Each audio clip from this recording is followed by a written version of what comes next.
Durante a Segunda Guerra Mundial, o tanque Tigre alemão ganhou destaque e continua a ser um tópico popular de discussão até hoje.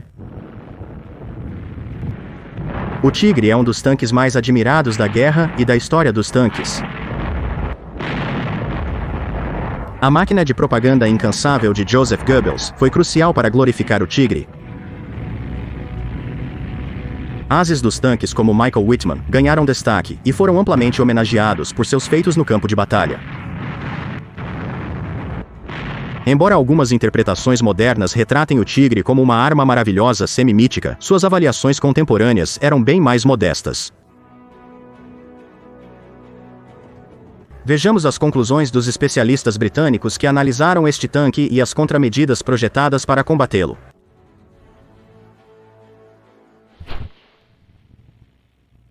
Os aliados ocidentais avistaram o tanque Tigre pela primeira vez em um período próximo ao seu surgimento na frente oriental. O sucesso dos aliados no norte da África levou Hitler a tomar medidas drásticas, incluindo o uso de sua arma mais nova. O 501º Batalhão de Tanques Pesados chegou em Bezerda, Tunísia, em 23 de novembro de 1942. Um tanque Tiger derrubado em 31 de janeiro de 1943, foi o primeiro capturado pelos aliados, mas em 1 de fevereiro, os alemães o destruíram antes que os britânicos pudessem examiná-lo.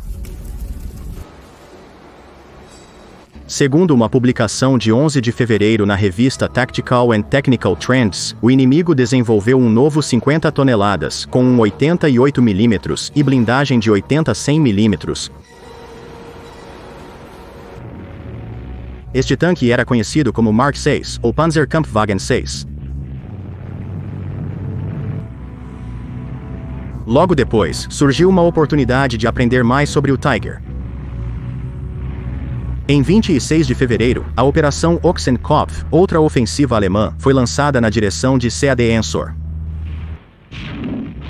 Os sapadores britânicos destruíram os Tigers imobilizados para negá-los ao inimigo, então essa vitória não revelou tanto sobre o novo tanque quanto o esperado. O 504º Batalhão de Tanques Pesados recebeu o equipamento restante do 501º Batalhão em 17 de março. Esta unidade entregou um Tiger em boas condições aos britânicos. O Tiger 131, primeiro veículo da primeira companhia, foi capturado em 24 de abril de 1943. Um batalhão de Churchills do 48º Regimento Real de Tanques engajou e derrubou o Tyros. 2 tiros de 6 libras atingiram o tanque. Um explodiu a torre do lado esquerdo, e outro travou a torre ao acertar em um ponto favorável, entre a manta da arma e o teto do casco. A tripulação abandonou o tanque, e os alemães não conseguiram recapturá-lo devido ao persistente fogo de artilharia britânico.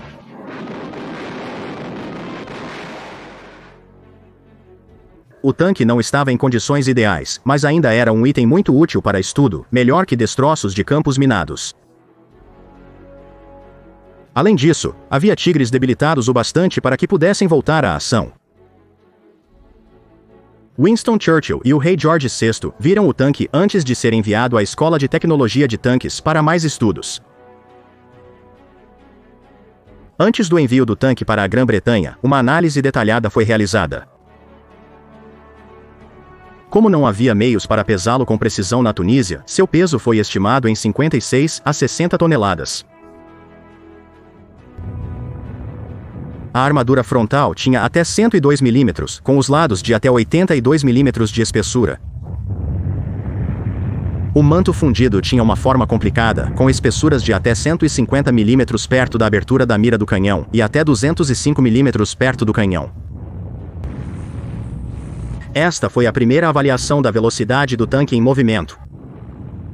A velocidade máxima era de 18 milhas por hora, ou 29 km por hora. Uma análise revelou que a arma era idêntica ao flak de 88 mm 36, já conhecido pelos aliados. A conclusão de que os alemães construíram um tanque muito formidável não foi incondicional. Seu tamanho e peso contrabalançavam sua armadura espessa e arma poderosa. A conclusão do relatório diz: o tanque está cheio de complicações e seria pelo menos 2 vezes mais difícil de produzir do que seus antecessores. Isso pode ter uma influência sobre os números que provavelmente serão encontrados no futuro, e o grau de diluição pelos Mark IIIs e IVs.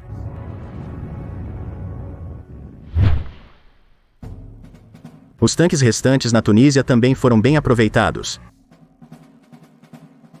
Amostras de armadura foram retiradas dos veículos desativados. Além disso, a teoria foi aplicada na prática.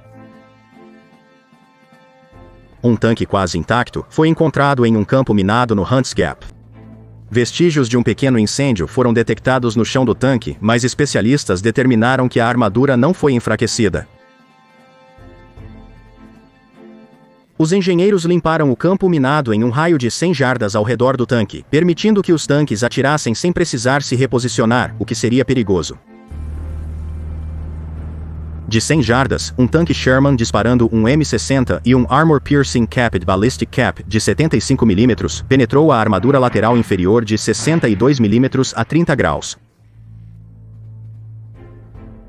O lado superior só poderia ser penetrado em um 16,5 graus, sendo 17,5 graus. A 75 mm com tampa teve bom desempenho, enquanto a sem tampa teve desempenho ruim, levando à conclusão de que a armadura lateral do tanque provavelmente havia sido endurecida na superfície. Essa teoria foi comprovada quando as armas foram disparadas contra outros Tigers. De 1.250 jardas, o Six Pounder provou ser capaz de penetrar o lado do Tiger.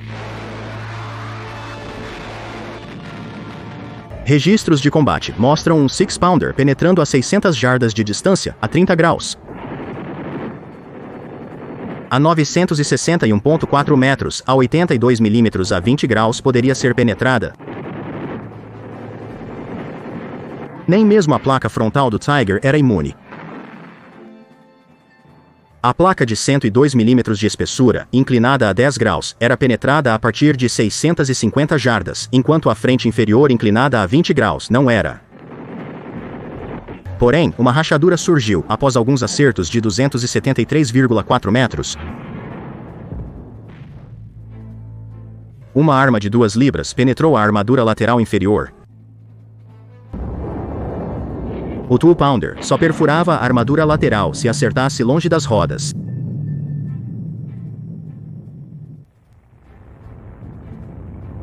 Um tiro perfurante de 17 libras penetrava todas as armaduras, incluindo a frente de um Tiger, a 1.800 jardas, mas o projétil se despedaçava no processo.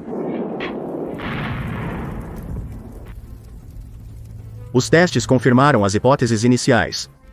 A armadura era frequentemente mais dura que a placa britânica de espessura comparável.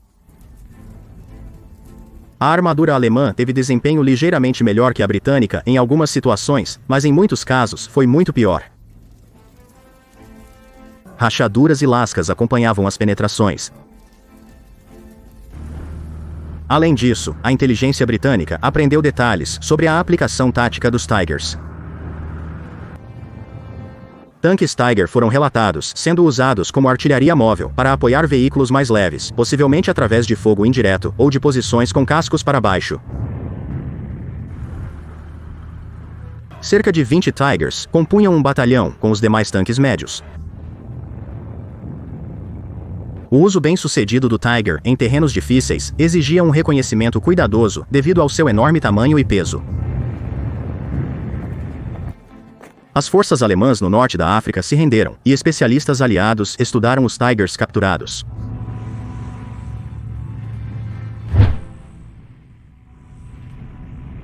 Os aliados enfrentariam novamente os tanques Tiger na Itália, desta vez dos 504º e 508º Batalhões de Tanques Pesados. O 508º foi o primeiro a chegar às linhas de frente. Como os tanques Tiger estavam em combate há quase um ano, esperava-se que problemas iniciais tivessem sido resolvidos e que os comandantes estivessem totalmente familiarizados com seus veículos.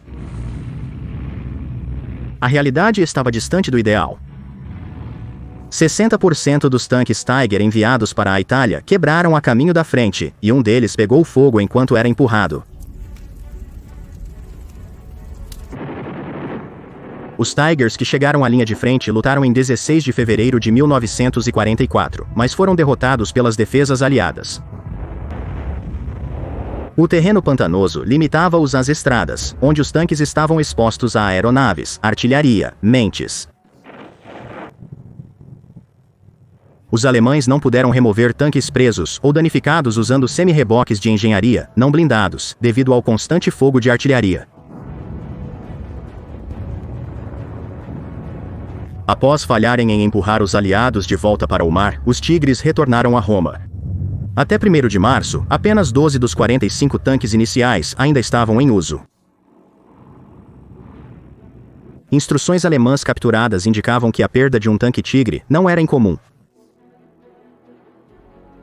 Um documento alertou as tripulações de tanques que um Tigre custava 300.000 Reichsmarks aos alemães, e que esse grande investimento deveria ser usado com muita cautela e cuidado. Outro documento sugeria destruir e desarmar o mito da invulnerabilidade do Tigre, pois a oposição agora tinha uma grande variedade de armamentos capazes de derrotá-lo. Relatórios aliados indicam que a porcentagem de Tigres quebrados parece ser significativa. Um relatório de inquérito de junho de 1944 chamado "Quem Matou o Tigre?" traz uma conclusão surpreendente. O Tigre ainda não está desenvolvido o suficiente para ser um veículo confiável em longas marchas. Ele enfrenta problemas recorrentes de suspensão e, possivelmente, de caixa de câmbio. Quando sob pressão, como em retiradas, os problemas se agravam demais para a organização alemã de manutenção e recuperação resolver. Se matou. O Reino Unido chegou à mesma conclusão. O motor do Tiger 131 falhou 2 vezes nos testes de artilharia, indicando uma falha de projeto. O Departamento de Design de Tanques constatou que os filtros de ar do Tiger estavam muito abaixo das especificações em termos de eficácia. Os alemães também pouco fizeram para reduzir a dependência dos Tigers das estradas. Nos testes britânicos, a mobilidade do Tiger na lama foi descrita como extremamente pobre.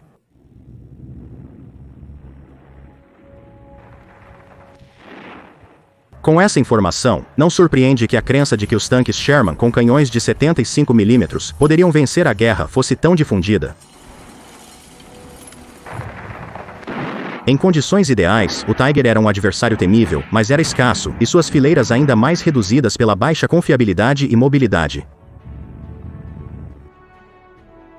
Os Tigers não tiveram sucesso notável, seja na África ou na Itália. Em 1944, as vantagens do Tiger no campo de batalha, como armadura e alcance de tiro, foram equiparadas ou superadas pelos avanços dos aliados.